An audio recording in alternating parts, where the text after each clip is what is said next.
গলায় দিয়ে মেয়েটার সামনে আসামির মতন দাঁড়িয়ে বললেন, মা তুমি যেই উমরকে 6 দিন হলে খুঁজতেছ, আমি হইলাম সেই উমর। আপনার বলেন তো কার ভয়ে? ওমর ফারুক যে হাঁটু গেড়ে গলায় মাফলা দিয়ে পাগড়ি দিয়ে আসামির মতন দাঁড়াইছে, কার ভয়ে? যদি আল্লাহর ভয় না থাকতো। যেই মাত্র বলেছেন, মা তুমি সেই উমরকে খুঁজতেছো 6 দিন হলে, আমি হইলাম সেই উমর, সঙ্গে সঙ্গে মেয়েটা বলতেছে, আমিরুল মুমিনিন, তাহলে আপনি চোরের মতন একা একা ঘুরতেছেন, আপনার কি চান্সে নাই? কি একটা থানার, একটা উপজেলার, একটা জেলার, বাংলাদেশের মতন একটা দেশের, বাংলাদেশের মতন 96টা দেশের, 96টা দেশের রাষ্ট্রনায়ক চোরের মতন একা একা ঘুরতেছেন, আপনার কি চান্সে নাই? ওমর ফারুক চোখের পানি বের করে বললেন, মা বর্তমান চামচা পালার মতন টাকা আমার হাতত নেই। কারণ চামচা পালবার গেলেও টাকা লাগে, টাকা লাগে কি লাগে, কথা কর না কেন? এই চামচা কি নেতার পাশে এমনি এমনি ঘরে নাকি? কি দেওয়া লাগে সেটা বলতেছি না, কিন্তু এমনি ঘরে না। কেমন ছিলেন হযরত ওমর? বাংলাদেশের মতন 96টা দেশের খলিফা, অর্ধজাহানের খলিফা, জুমার দিনে খুতবা দিচ্ছেন। জুমার দিনে যখন খুতবা দিচ্ছেন, মাঝখান থেকে একজন সাহাবী দাঁড়িয়ে বলতেছে, আমিরুল মুমিনিন, আপনার খুতবা শুনবো না। ওমর ফারুক বলেন, আমার দোষ কি? বলে, আপনার দোষ হলো আমাদের খাটো পাঞ্জাবি দিয়ে আপনি লম্বা জুব্বা করে খুতবা দিচ্ছেন।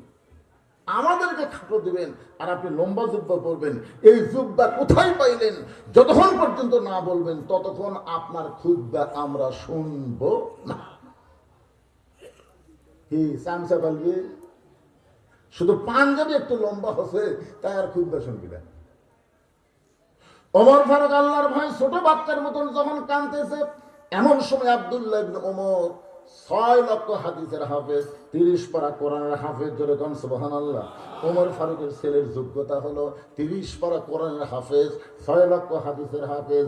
বাবার পাশে দাঁড়ায় বলতেছে, রে নবীর সাহাবীরা, তোমরা খাটো পাঞ্জাবি হলেও তো নতুন কাপড় পরে নামাজ পড়তে আইছো, কিন্তু আমার দিকে তাকায় দেখো, আমার পরনে নতুন কোনো কাপড় নাই।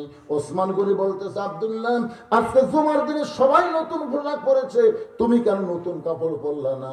আব্দুল্লাহ বলতেছে, আমি যদি আজকে নতুন পোশাক পরতাম তাহলে আমার বাবার জুব্বা লম্বা হতো না। বুঝতে পারছেন? আমি যদি আজকে নতুন পোশাক পরতাম তাহলে আমার বাবার জুব্বা লম্বা হতো না। রে নবীর সাহাবীরা, যেদিন থেকে আমার বাবা মদিনার খলিফার দায়িত্ব পাইছে, সেদিন থেকে আমার বাবা রাতের বেলা আর ঘুমায় না, সবাই ঘুম পাড়ে আরামে, অথচ আমার বাবা সকলের ঘুম দেখে কিন্তু নিজে ঘুমায় না। দায়িত্ব কারে কয়? আল্লাহর ভয় কারে কয়? আত্তাকুল্লাহ হাক্কা তুকাতিহি কারে কয়? একটু খেয়াল করেন। দুনিয়ার সবাই যখন ঘুমায়, ওমর ফারুক ঘুমায়নি। হঠাৎ শুনতে পাই তাঁবুর মধ্যে কান্না। 2টা বাচ্চা খালি বারবার বলতেছে, মা ক্ষুধার জ্বালায় পারতেছি না, তাড়াতাড়ি খাবার দাও। মা বলতেছে, বাবা একটু ধৈর্য ধরো, গোস্ত সিদ্ধ হলেই তোমাদের খাবার দিব। ওমর ফারুক চিন্তায় পড়ে গেলেন, দুম্বার গোস্ত হলে বড়জোর 8 ঘন্টা লাগবে, উটের গোস্ত হলে বড়জোর 1 ঘন্টা লাগবে। এত রাত হয়ে গেল, এখন পর্যন্ত গোস্ত সিদ্ধ হয় না। এটা কেমন মা? এই মায়ের কলিজাত কি কোনো দয়া নাই? ওমর ফারুক আর দূরে থাকলে পারলেন না, ওই তাঁবুর কাছে গিয়ে বললেন, মা তোমার 2টা সন্তান ক্ষুধার জ্বালায় কান্দে, এখন পর্যন্ত তোমার গোস্ত সিদ্ধ হয় না, তুমি এমন কি গোস্ত সিদ্ধ করতেছো? মেয়েটা বলে, পথিক, এই গভীর রাত্রে তুমি আমার খোঁজ করতেছো, তুমি জানো না রে পথিক, আমার বাড়ি হলো ইয়ামিন দেশে। আমি শুনতে পাইলাম মদিনার খলিফা ওমর অত্যন্ত ভালো মানুষ। আমার 2টা এতিম বাচ্চাকে নিয়ে গতকাল বিকেল বেলায় ওমর ফারুকের দরবারে আইলাম, কিন্তু এত মানুষের ভিড়, আমি ভিড় ঠেলে একটা মহিলা মানুষ, আমার বাচ্চাদেরকে নিয়ে ওমরের দরবারে যাবার পারলাম না। আমি মনে মনে সিদ্ধান্ত নিলাম, আগামীকাল সকালবেলা ওমরের দরবারে যাব।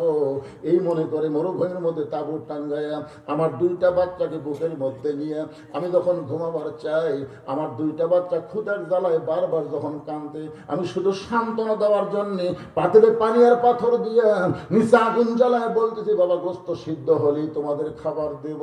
আমার বিশ্বাস, আমার সান্ত্বনার বাণী শুনতে শুনতে আমার সন্তান দুইটা ঘুমায় যাবে, কিন্তু এদের পেটে এত খিদা লাগছে, আমি এত বলার পরে এরা এখন পর্যন্ত ঘুমাবার পারতেছে না। আমার মনে হয় আজকে রাত আর পোহাবে না, আমার সন্তান দুইটা হয়তো আর বাঁচবে না। সঙ্গে সঙ্গে ওমর ফারুক বললেন, মা তুমি আর পানি পাথর গরম না করে বরং তোমার দুইটা সন্তানকে বুকের মধ্যে একটু সান্ত্বনা দাও। এই কথা বলে ওমর ফারুক মারলেন দৌড় আল্লাহর ভয়ে, দুনিয়ার কোনো পুলিশের না, র্যাবের না, আল্লাহর ভয়ে দৌড়ায় বাইতুল মালের দরজায়। আসলাম দরজা খুলে দাও। আসলাম সেই মাত্র দরজা খুলে ওমর ফারুক বললেন, বাইতুল মালের ঘরের মধ্যে সবচাইতে খাবার বড় বস্তা আমার মাথায় তুলে দে রে, আমার মাথায় তুলে দে।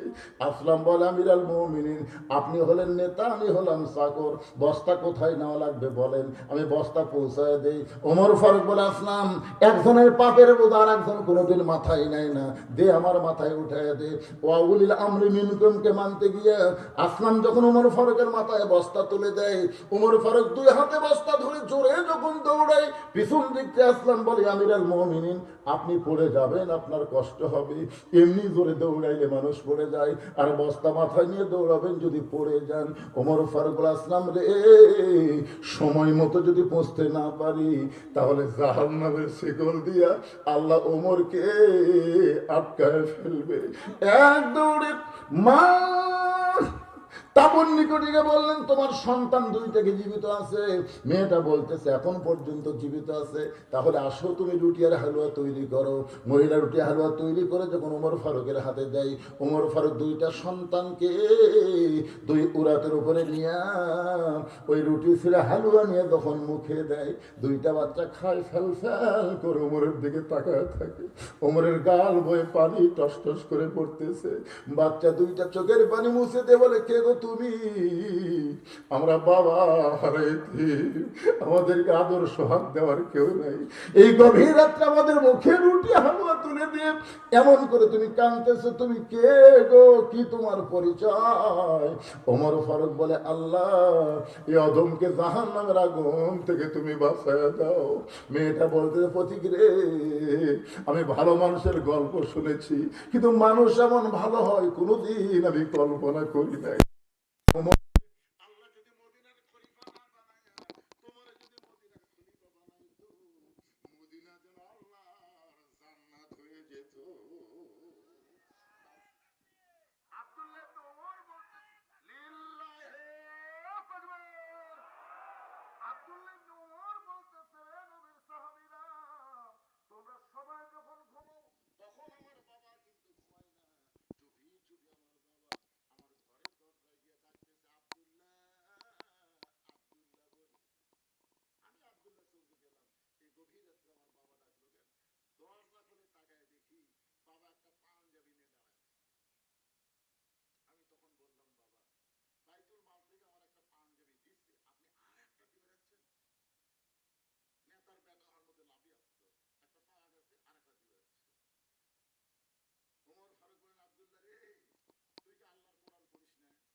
তো কোরআনের হাফেজ তো কোরআন পড়বো না, তো কোরআনে আল্লাহ কি বলেছেন? ইন্নাল্লাহা ইয়ামুরুকুম আন তুআদ্দুল আমানাতি ইলা আহলিহা ওয়া ইযা হাকামতুম বাইনান নাস আন তাহকুমু বিল আদল। জোরে আল্লাহু আকবার।